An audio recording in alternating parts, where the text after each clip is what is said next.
Quando a gente começou a militância contra a caça da baleia aqui no Brasil em 1970, que eu entrei na militância em 1978, o pessoal já brigava com isso antes, não tinha nem fax, né? Quanto mais internet, PowerPoint, essas novidades aí que inventaram depois. A gente fazia folheteria para brigar contra a caça dos japoneses no Brasil em mimeógrafo. Quem já viu mimeógrafo? Tu tem mimeógrafo aí? Eu tive. Muitos deles. Quem já viu mimeógrafo? Está lá online, que conhece. Eu tive de mais dela. Então, eu na verdade não preparei um PowerPoint. Eu vou contar um caos para vocês sobre o que a gente fala desse livro. Queria só antes agradecer a Associação Rio Grandense de Imprensa, a cessão desse espaço para nós estarmos juntos hoje. Muito emblemático para mim, porque a mesma gente que hoje comanda as estruturas de governo e que quer censurar a imprensa livre no Brasil é a gente que está destruindo a gestão ambiental nesse país, que está deixando que se matem ambientalistas no Brasil como nunca na história desse país se mataram. Nós já temos nos últimos 2 governos mais ambientalistas mortos do que, por exemplo, no período da ditadura militar inteiro. Mortos da mesma maneira que foi morto Chico Mendes, ativistas principalmente da Amazônia, brigando pela sobrevivência das comunidades tradicionais, sendo assassinados impunemente, né? Isso acontece muito nas florestas, não acontece no mar porque não tem ninguém no mar, né? Mas a nossa Amazônia Azul continua sendo arrebentada da mesma maneira como a Amazônia Verde vem sendo arrebentada. A única diferença é que os trabalhadores que estão lá nos barcos pesqueiros, em regime de semi-escravidão, e não tem absolutamente ninguém para fiscalizar, muito menos para reclamar do que está acontecendo. Então, falar sobre baleias e conservação marinha na Associação Rio Grandense de Imprensa, para a gente é um privilégio todo especial. Eu vou falar muito rapidinho, depois passar a palavra para a Miriam e deixar que o Wendel nos fale mais sobre o que anda acontecendo lá na Antártida. A presença da CICHEP para a gente também é um privilégio muito grande, uma instituição que está fazendo toda a diferença na conservação das baleias. Se não fosse pela CICHEP, com certeza a caça das baleias em escala comercial já teria voltado. E isso está sendo impedido única e exclusivamente porque uma instituição resolveu não tirar os seus barcos da Antártida e continuar lutando lá para que a caça japonesa tenha alguém que é em frente como deve ser enfrentado. Porque as discussões políticas que vêm sendo feitas no plano internacional não estão surtindo efeito. O SOS Baleias fala um pouco da biologia desses animais, bem pouquinho, porque existem excelentes trabalhos hoje que vocês podem consultar por vários lados falando sobre biologia das baleias, mas ele fala mais sobre a história da luta contra a destruição delas e contra o desaparecimento delas. Nós contamos não só como é que a caça da baleia começou, mas também como ela terminou aqui no Brasil, graças a um movimento de cidadania que infelizmente nunca mais vimos igual na área ambiental, que mobilizou a gente pelo Brasil inteiro para acabar com a caça das baleias no Brasil pelos japoneses, né? Só nós, os mais velhos, aqui lembraremos que o Japão tinha uma base de caça de baleia no Brasil e acabava com elas aqui mesmo. E também o livro traz algumas informações recentes sobre o que está acontecendo, né? Vocês devem saber que em 1986 a Comissão Internacional da Baleia aprovou uma moratória da caça comercial de baleias. Essa moratória foi cumprida em grande parte, mas ainda nós temos Japão, Islândia e Noruega praticando a caça das baleias em escala muito menor, e o Japão continua sendo a grande preocupação, não apenas porque caça em águas internacionais, não apenas porque caça dentro de um santuário declarado pela própria Comissão Internacional da Baleia, mas também porque, para continuar caçando e para usar a caça da baleia como símbolo das suas políticas para o uso dos recursos marinhos, vem corrompendo de maneira vil, criminosa, os governos e as políticas ambientais de pequenos países pobres pelo mundo afora. Nós transcrevemos, fizemos questão de transcrever no livro algumas entrevistas feitas por um repórter escondido de um periódico inglês com vários comissários desses pequenos países pobres que se venderam ao Japão, não apenas em troca de ajuda econômica ao país, mas também por dinheiro pessoal para esses funcionários de governo. E com isso, o Japão, usando a caça da baleia, vem desestabilizando as políticas de gestão ambiental desses pequenos países pobres e usando esses países para desestabilizar os tratados internacionais de conservação dos recursos vivos marinhos. O que o Japão começou na Comissão da Baleia, ele está continuando na Comissão Internacional do Atum, na Organização de Alimentação e Agricultura das Nações Unidas, que controla todos os organismos regionais de pesca, vem impedindo em outros tratados internacionais de meio ambiente que questões de conservação marinha sejam discutidas e medidas aprovadas. Então a caça da baleia, que deixou de ser um problema de conservação das espécies, graças a esses esforços que foram feitos para aprovação da moratória lá nos anos 80 e para manter essa caça dita científica do Japão na Antártica hoje em xeque, que é um grande trabalho que esse chefe continua fazendo, que a Greenpeace também fez durante um bom tempo e infelizmente deixou de fazer em anos recentes. As baleias viraram um símbolo disso, gente, dessa lambança que o Japão vem fazendo na governança internacional dos oceanos. O livro conta um pouco essa história e alerta para o fato de que o Brasil, que tem uma postura firme nas plenárias de conservação lá da Comissão Internacional da Baleia, poderia ter uma postura muito mais firme contra essa corrupção explícita dos organismos internacionais de conservação marinha. E não o tem porque o nosso país, infelizmente, descambou para praticar algo que um ex-chanceler brasileiro, Celso Laffer, chamava de diplomacia ornamental. Vamos dizer que nós somos a favor da conservação, mas só até ali. Não vamos peitar parceiros comerciais importantes do Brasil, não vamos mudar a nossa forma de enxergar a gestão dos recursos vivos marinhos, mas vamos lá na Comissão da Baleia, uma vez por ano, dizer que a gente é muito legal e que a gente é a favor da conservação da baleia. Nós precisamos, como cidadãos, estar atentos para que as políticas internacionais do Brasil reflitam a necessidade no século XXI nós temos uma visão mais precautória de conservação dos recursos vivos marinhos.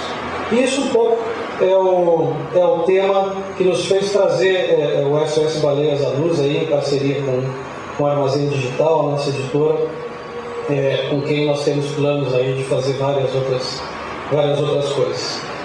Esperamos que vocês gostem, enfim, da leitura do livro e que recomendem ele para que as pessoas possam refletir um pouco sobre o que está acontecendo e qual é o papel das baleias e nos alertar para essa degradação dos oceanos e para a degradação dos mecanismos de controle que nos permitiriam assegurar um futuro sustentável para o uso dos recursos vivos marinhos. Bem, é isso. Obrigado. Eu sou mais experiente do que palestrante, tudo é nosso de falar, eu gosto mais de escrever, ficar quieto no meu canto depois. Mas eu queria trazer só um aspecto das baleias que eu acho que a gente não pode esquecer. Nós estamos falando de seres fantásticos, de seres maravilhosos e altamente inteligentes.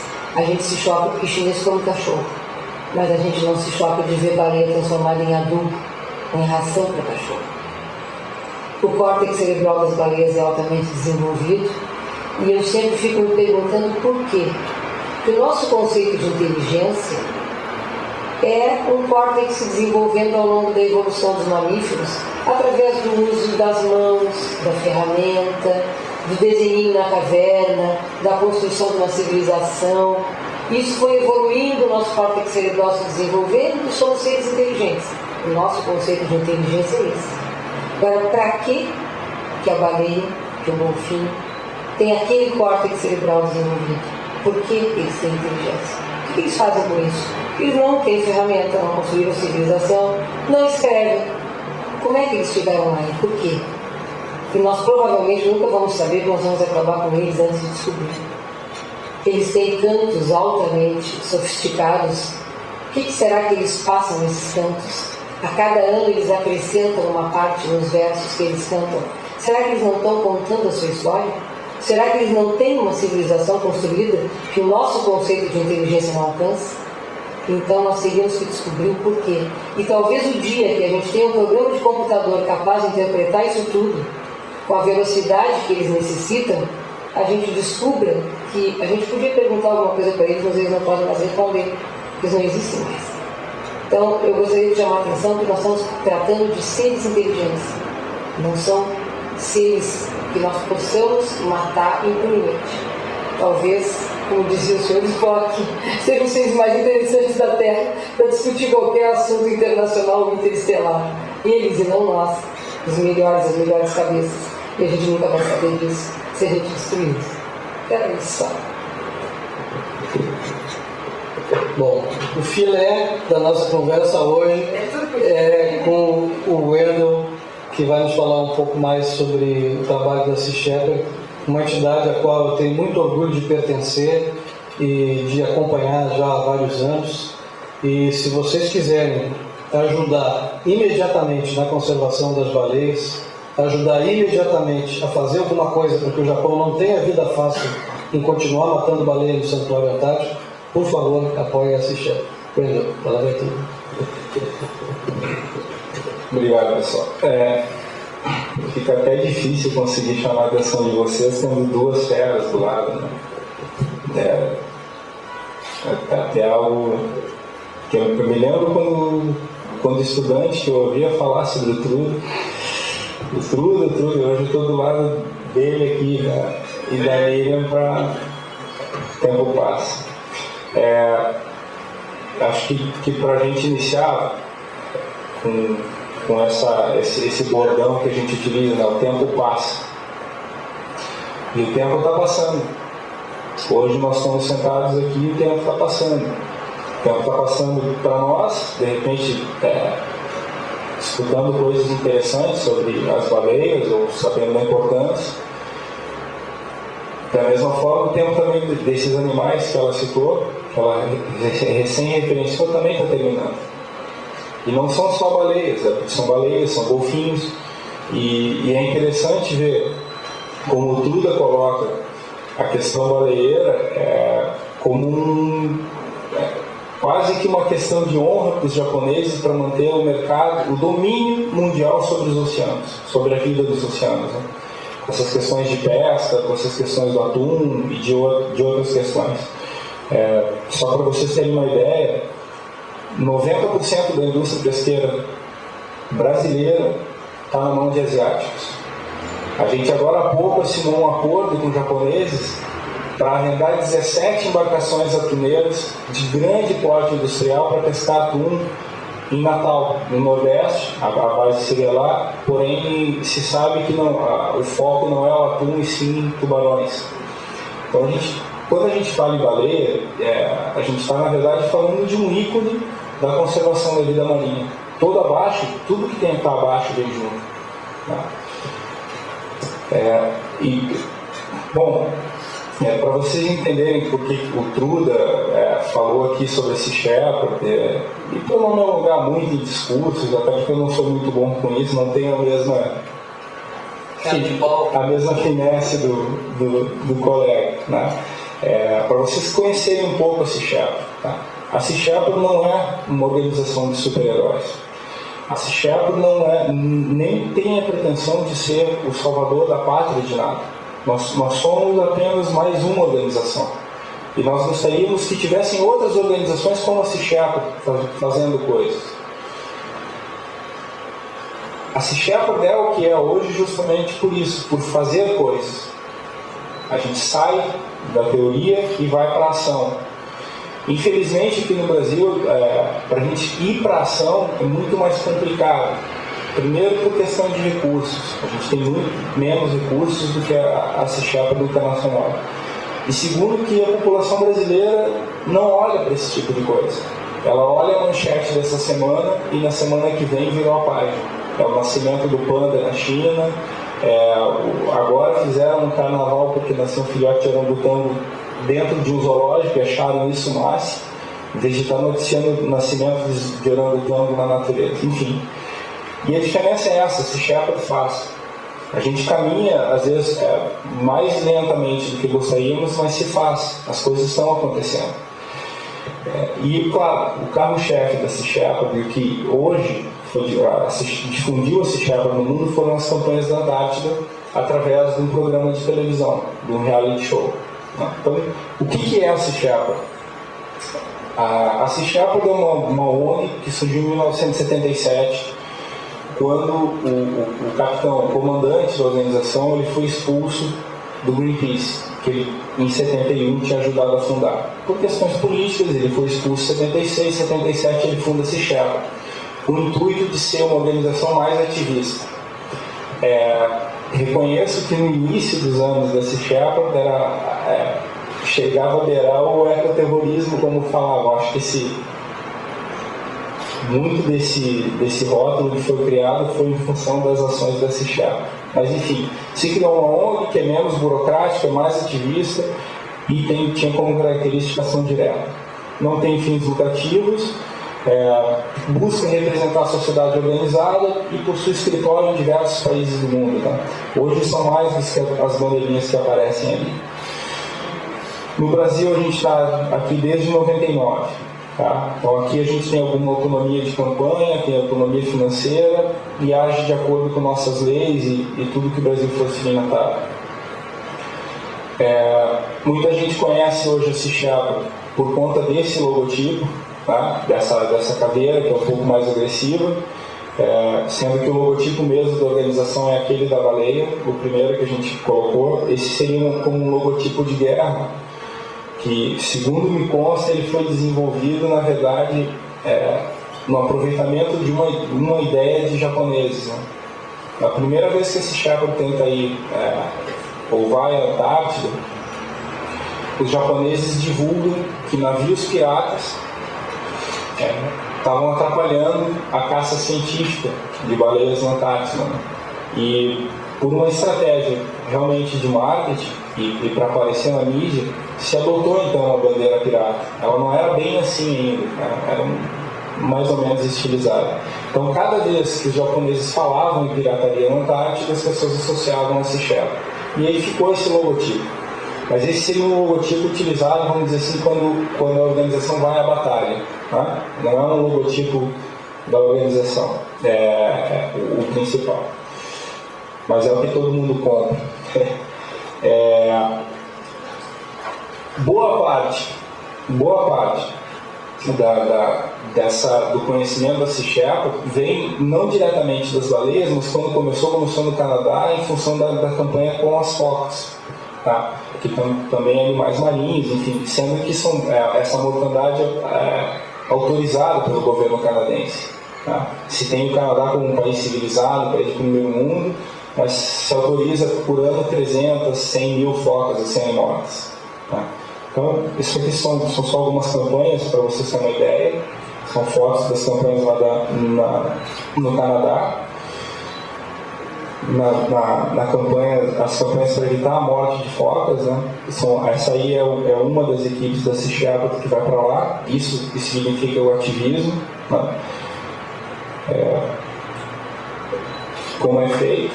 Alguns dos nossos apoiadores, o próprio Paul Watson, que é o que está com a roupa de capitão de marinha mercante, e os outros dois dispensa comentários. Né? Todo mundo conhece o Martin Sheen e o Dean Anderson, o cara que era o MacGyver. Todo mundo conhece ele assim, Martin Dean Anderson. São pequenas fotos. E aí o principal aqui é a parte das baleias. Né?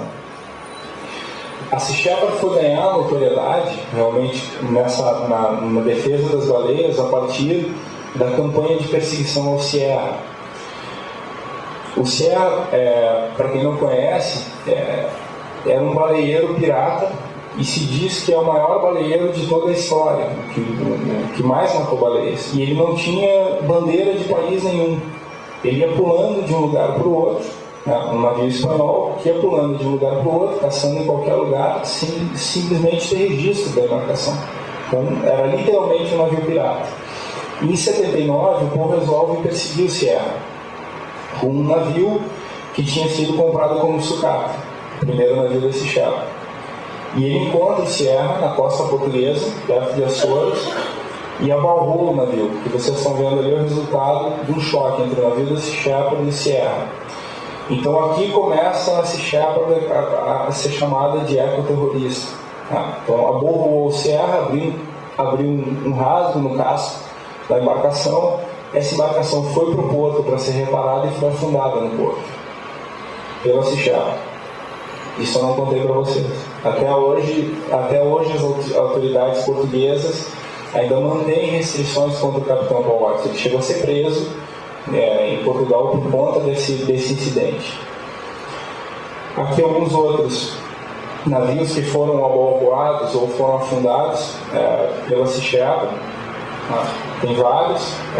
Os 3 ali são 3 de bandeira pirata, ou seja, como eu dizia para vocês, eles não estavam sob bandeira de nenhum país. Os 3 são espanhóis, o Sierra, o Susan e o Teresa. Aí depois tem alguns outros espanhóis, tem islandeses, enfim. E depois dessas campanhas, desse começo com baleias, se fazia alguma coisa, mas não era uma campanha oficial, que é o que começa em 2002. Quando o Japão mesmo questiona, junto da Organização Mundial, da Comissão Internacional Baleeira, a abertura da caça comercial. Começam as articulações, o que o Truda fala aqui dessa rede de corrupção, dessa compra de votos, começa a ser articulada ali. Então, em 2002, é a primeira vez que esse Shepherd vai à Antártida. E vai de novo com um navio que tinha sido comprado como sucata por $60 mil. Não tinha mínima condição de ir, mas foram. Não deu certo a campanha, né? Mas foi quando surgiu a bandeira pirata e surgiu a Sea Shepherd como sendo uma das linhas de defesa das baleias no Santuário Antártico. Nessa campanha, o Esperança, o navio da Greenpeace, também ia para a Antártica. Porém, o Esperança ficava fotografando e filmando, gerando imagens, para que essas imagens corressem o mundo, sensibilizassem as pessoas e se chegasse a algum tipo de acordo político, por conta da pressão da opinião pública. E a Sea Shepherd disse que não vamos fazer isso. A gente for para lá para interferir diretamente no que está acontecendo. Então, a primeira campanha de 2002 não deu muito certo. Mas ali se começou a conhecer quem eram esses japoneses e o potencial que se tinha. Tá? Então, alguns navios japoneses. Tá? Esse aqui a gente costuma chamar de navios olheiros, que são os spotters. São navios que encontram as baleias ou que dão hoje esses navios dão um tipo de suporte, impedindo que os navios da Sea Shepherd cheguem até os navios arpoadores ou o navio fábrica. Tá? Então eles fazem como um bloqueio, espionam procuram tanto as baleias quanto os navios da Sea Shepherd para informar a posição para o restante da frota. Os navios arpoadores, que são os Isshin Maru, tá? Foi um desses que passou por cima da lancha da Sea Shepherd em 2009, na campanha 2009-2010. Um outro arpoador. Esse é um navio fábrica, que está escrito bem grande ali do lado, pesquisa, research. Tá? A baleia já está industrializada aí de dentro, ou seja, há um potencial para rodarem as águas do mundo inteiro, matando baleias, né, buscando esse recurso, porque tem uma fábrica flutuante. É bom que nós aqui no Brasil fiquemos espertos, porque o mercado de pesca já é dominado, principalmente por asiáticos. Quem sabe o que mais eles vão pedir em troca, logo ali adiante. Tá? Já se sabe que se matam golfinhos no Brasil para servir de isca para pesca de tubarões. Para que o tubarão, nem o tubarão, mas só a batatana seja exportado para a Ásia. Quem sabe o que mais vem pela frente se a gente não ficar de olho. Né? Daqui a pouco eles estão pedindo para fazer a caça às baleias aqui dentro também. O Brasil, a população brasileira já tem isso como consolidado mundialmente. Acho que a impressão da maioria da população não é moratória, não pode caçar baleia e pronto. Né? Só que sempre tem esse porém, quem sabe não nos toque um dia essa abertura. Né? E algo que a gente tem que estar vigilante, porque com a presença da Sea Shepherd na Antártida, o número de baleias caçadas pelos japoneses diminuiu muito. A última campanha, eles mataram 127 animais, dos 1.050 que foram matados. E falaram que enquanto esse Shepard estiver na Antártida, é impossível caçar baleias. Então, há um risco, que inclusive nós levantamos para o ministro Pitaluga em Brasília, de que o Japão comece a terceirizar essa caça. Comece a buscar em pequenos países parceiros comerciais para essa caça. Comece a fomentar a maldita pesquisa, caça científica, para que essa carne seja exportada. Prontamente a União Europeia já se colocou como qualquer país da União Europeia que fizer exportação de carne de baleia para o Japão acaba sendo excluído do bloco. Tá? Então há esse risco, se não consegue pela Islândia ou pela Noruega, que alguns outros pequenos países que possam ser comprados comecem a praticar esse tipo de coisa. E por que não no Brasil? Né? Se oferecerem um bom negócio, a gente já vendeu nossos índios, já vendeu a Amazônia, está vendendo, né? Quem sabe a gente não vai vender nossas baleias.